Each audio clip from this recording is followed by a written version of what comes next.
You are now tuned in with the host of the most, Big Surfgod, and this is the Big Surfgod Show. Today, we will be scrolling down my timeline, seeing what's going on in the world. Blessings to everyone. I pray you guys are having a blessed day. Let's jump into it. Let's see what we got on my timeline. Pot Lord begs for his job back. Loose cannon speaks from prison, I guess. Big U for Rico indictment. Let's see what that's about.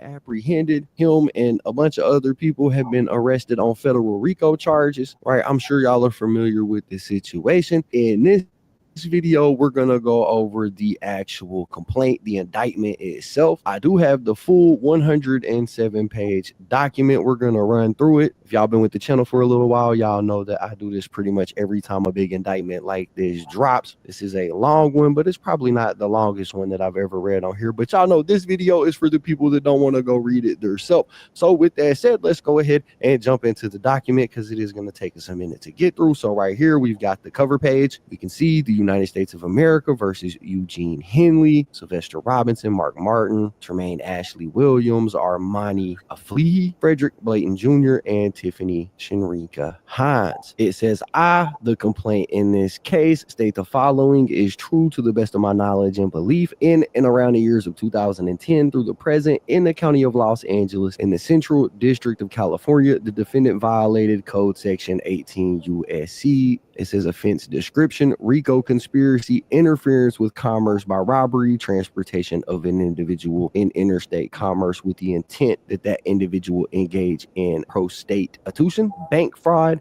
and it is signed by the judge, dated March 17, 2025. It's got the table of contents. It's got the affidavit. It has the whole introduction paragraph redacted, which I don't know if I've ever read an indictment on this channel that had everything blacked out. It then lists the people, property, and houses that they won't search, all of these addresses. The next section has items that they are going to seize, including Big U's Mercedes, house on 62nd Street, a house in Arlington, a lot of that stuff. But the indictment really begins right here where it says summary of the investigation. It says in February of 2021, the FBI Los Angeles Metropolitan Task Force on Violent Gangs launched an investigation into Big U's criminal enterprise and its association with the Rolling 60s neighborhood Crip Street Gang, which the Los Angeles Metropolitan Task Force on Violent Gangs began investigating in August of 2020. The Big U enterprise is a mafia-like organization that utilizes Big U's stature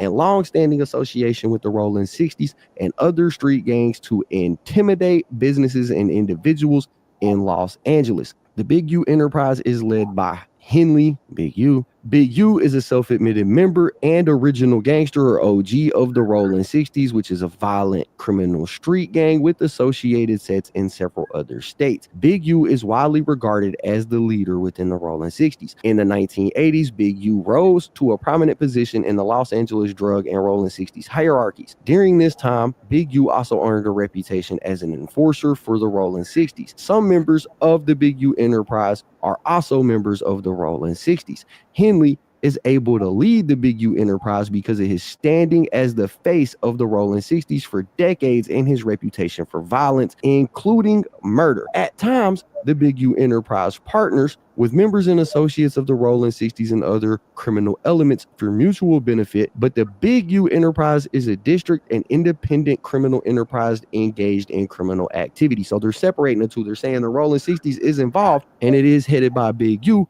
but also Big U enterprise is also an independent body separate from the Rolling 60s. Hold on.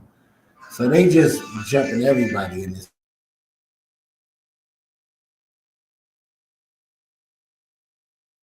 From the Rolling 60s, and both of these engage in criminal activity. It says members and associates of the Big U enterprise are engaged in illegal activities, including extortion, robbery, murder, human trafficking, wire fraud, bank fraud, and other financial crimes, obstruction of justice, illegal debt collection, illegal gambling, conspiracy to commit fraud via illegal gambling, and other offenses in furtherance of the Big U enterprise and for the benefits of its members and associates. As set forth in detail below, Through the course of the investigation, agents gathered information from a variety of sources, including confidential human sources, surreptitious recordings, including Title III wiretaps, search warrants for social media, iCloud, and Google accounts, financial records from both individuals and companies or organizations, toll records showing communications between conspirators, victims, and Big U Enterprise members and associates, cell site location information from numerous phones, including Big U's, Robinson's, and Martin's, City of Los Angeles records, public filings, and other publicly available information, and 8 interviews of witnesses and victims.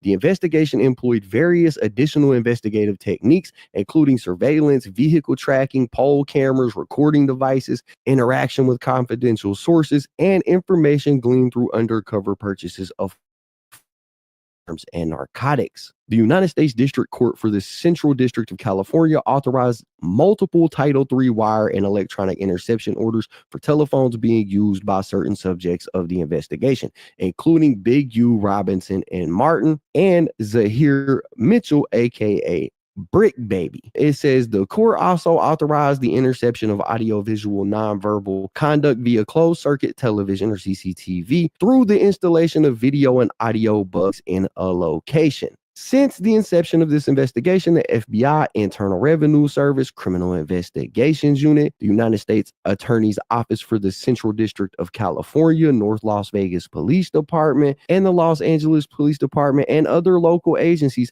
have interviewed more than 50 individuals, including subjects of the investigation, who agreed voluntarily to provide information, as discussed further below. And then right here is where it starts to get juicy. It says, as part of the Big U Enterprise's purported control of Los Angeles, individuals including professional athletes, musicians, and others intending to conduct certain type of business in Los Angeles, including both legitimate businesses and illicit criminal conduct, were required to quote unquote check in with Big U prior to traveling to Los Angeles or engaging in certain activities to obtain protection from the Big U Enterprise while they were in Los Angeles. Big U hosted a podcast titled Checked In, the opening theme song of which explained, when you hop off the plane, check in. Penthouse suite, check in. When your feet hit the street, check in. Cause if not, shit get hot. You better check in. The quote unquote check in included both a payment to the Big U Enterprise as well as requesting permission from Henley to conduct certain activities, including acts of violence that were sanctioned by Big U Enterprise. As Henley described in a documentary film that he produced about his life titled Hip Hop Uncovered, it says, if I don't pick up the phone, that can mean death for somebody. As Henley stated in the Nothing to Something podcast, you're gonna check in. I mean, you could choose not to, but it's gonna be a problem. If you choose not to check in.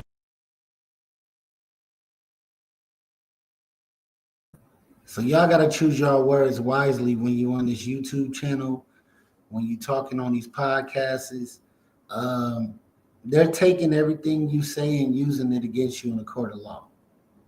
You got to be very careful of what you say, what you do on these podcasts, in these interviews, when you're talking about street business. There's no reason for you to be talking about street business on a podcast, but some people do because that's their content. But keep it content. Don't take it personal and start talking about events that happen, because a lot of this stuff will end you obviously.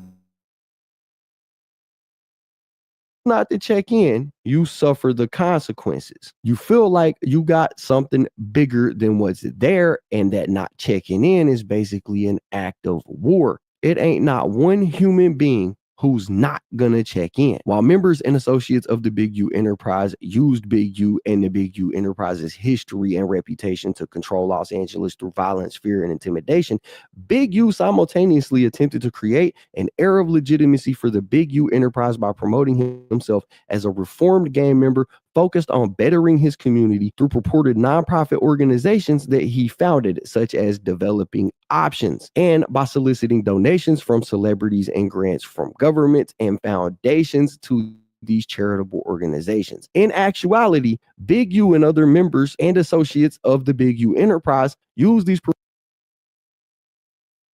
And free Big U and everybody involved. Let's move on, man. It's sad to see black men being torn down on social media by each other and then actually indicted. It's crazy. When you look at Big Murder, do you believe he came to LA too soon after Tupac got killed? I don't know the temperature, but I can give my opinion. And So we're gonna jump into the Suge Knight Art of Dialogue. Shout out Art Dialogue. I do not own the content that we're watching. I'm just doing reactions. Let's go.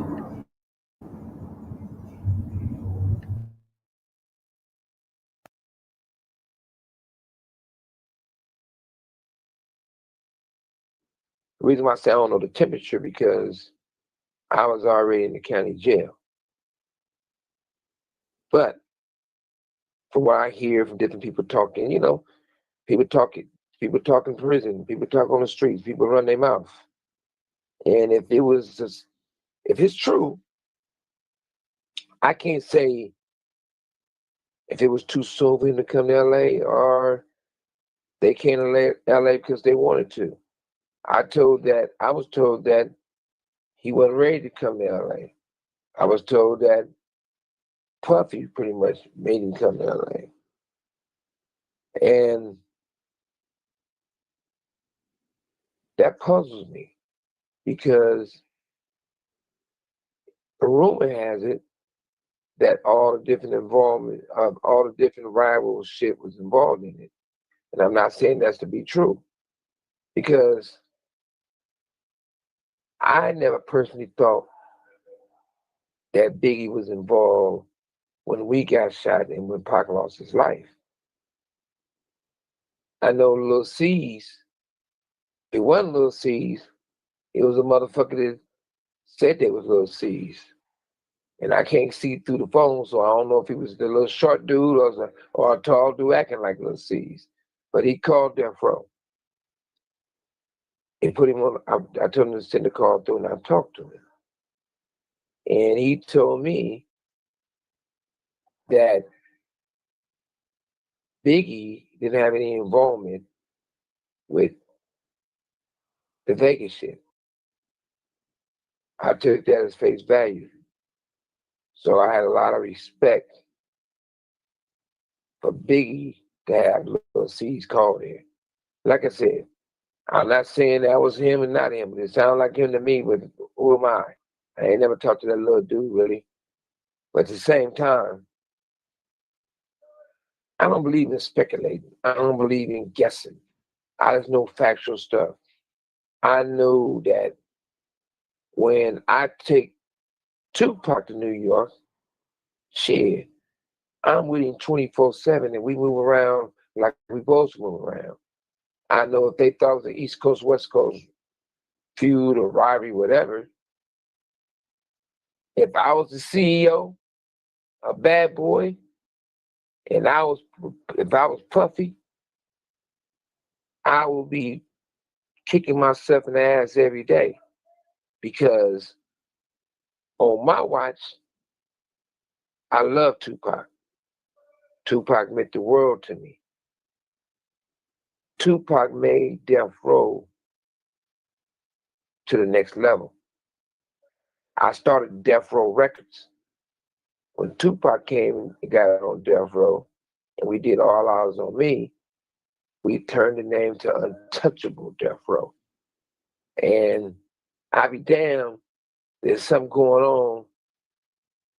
I'm not gonna be there to do my best to protect my artist, or my little brother, or my loved one. So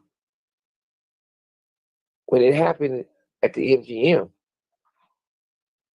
normally Pac will be driving himself, and he got people in the car with him. But since something happened, it's on my watch to do my best to protect him. That's how Tupac ended up in the car with me. That's how I got shot also. I'm never gonna let my little brother, my artist, not be next to me. Because if they're in another car, I can't really do nothing to help them. I know I check the boxes straight. I know that I made the call to put extra security on Tupac.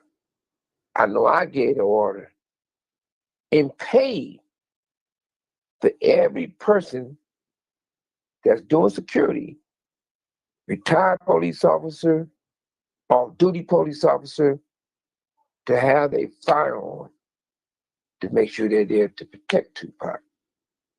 I know I made the call and had a conversation.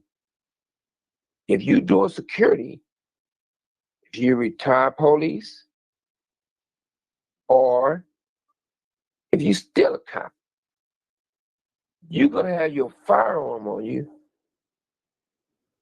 And if you didn't even have a principal of what you was doing security for, you're going to have your firearm on you to protect yourself first. Now, if you're doing security for Tupac, the best artist in the business ever, the most controversial, the most loudest nigga, the more aggressive nigga, and you're not gonna have your gun on you. I say that, and I look at that, and I say, wow. Then I look at the situation. Like I said, I was in jail, but the situation, how they say it went down with Biggie, I feel bad for Puffy.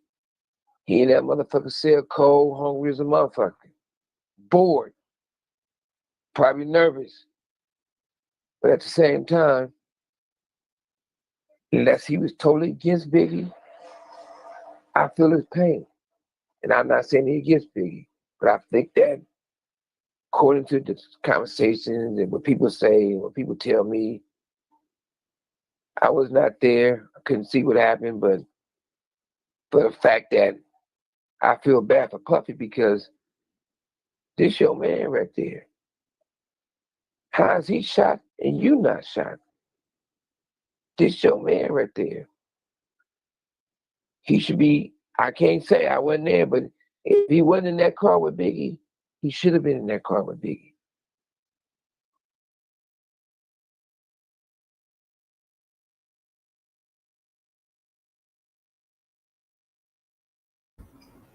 We're going to wrap it up for the Surf God Show. I'm going to jump back on later on. But yeah, man, y'all see what the content is. Y'all see what's going on. We are back and we are better. This is episode 1 of the Surf God Show. I will be going live every single day, going through my timeline, through different events and different podcasts and different shows, and we'll do our reactions. You guys have a blessed day, and we'll be back.